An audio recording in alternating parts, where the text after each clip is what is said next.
You've got Ohio State and Alabama. One canceled, Ohio State. Alabama postponed. And look, what are we going to do? We've got so many throughout the country. The Buckeyes game against the Maryland Terps was canceled. 8 Terps players tested positive for COVID-19. And the top-ranked Alabama, their game against LSU, was postponed because of a virus outbreak with the Tigers. And this has been the story throughout the season. 48 of the 406 games involving FBS teams on the schedule have been either postponed or canceled through Week 11, mostly because of the COVID-19 issues, not a surprise. 11 FBS teams have ended 3 or more games canceled or postponed, Baylor being the only Power 5 team with that many games affected. Want to bring in Paul Finebaum to talk about college football and the weekend that we were looking forward to at the beginning of the season. And Finebaum, you recently spoke with SEC Commissioner Greg Sankey. What was his overall concern about finishing this season? He admitted, Matt, that he was very concerned. And another thing that he said that is really the biggest issue other than COVID spreading is contact tracing.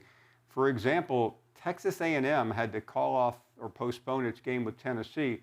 They only had two positive tests, but because of contact tracing, it shut down the entire operation. And that really is the danger. It's not like we're seeing 25 or 30 players that get positive tests and shutting programs down. It's 1 or 2. And there is now a concern because we're talking about quality games.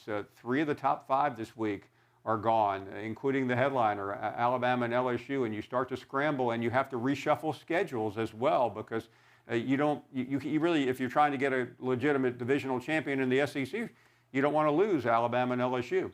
Well, Paul, going into the season as well, we had pointed at contact tracing. Like, you could have 1 or 2 players test positive, but then contact trace could take out an entire position group. We've seen that throughout the country.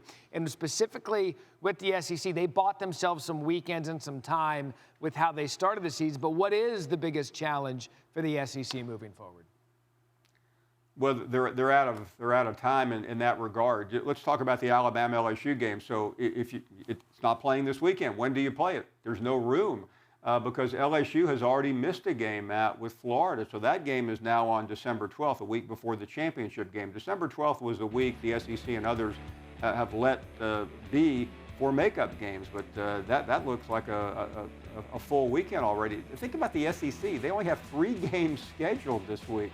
4 have gone down. So I think what they're going to do is look at the schedule and try to figure out which games have the impact on divisional play. So instead of playing LSU and Florida, which won't have any impact on the western side where Alabama and LSU are in, you may very well see the Alabama-LSU game put into that spot and put Florida somewhere else. But it is a real nightmare. And the biggest thing that concerns the SEC and, frankly, everyone, it's the virus. I know that sounds like a broken record, but things are so much worse today than they were 2 weeks ago or 4 weeks ago. And we heard at the beginning of the year when we had many conversations, we think we'll get the football season started, and then came, but will it end? And that has now become a major question. Can college football get to the finish line? Yeah, Paul, a couple of bullet points right there. One, the fact you could maybe trace what's going on right now, obviously with what's going on around the country, but on campuses, there were numerous Halloween parties that we saw going around college campuses as we see each and every year. That's point 1. Point 2, we talk about the Pac-12 and the Big Ten with how they boxed themselves in straight weeks, no buys. Ohio State thought to be the best team in that conference without any question. What happens with them? Look, right now it's been the same all season. We just don't know. Paul Finebaum with us this afternoon. Paul, thank you. Thanks for watching ESPN on YouTube. For live streaming sports and premium content, subscribe to ESPN+.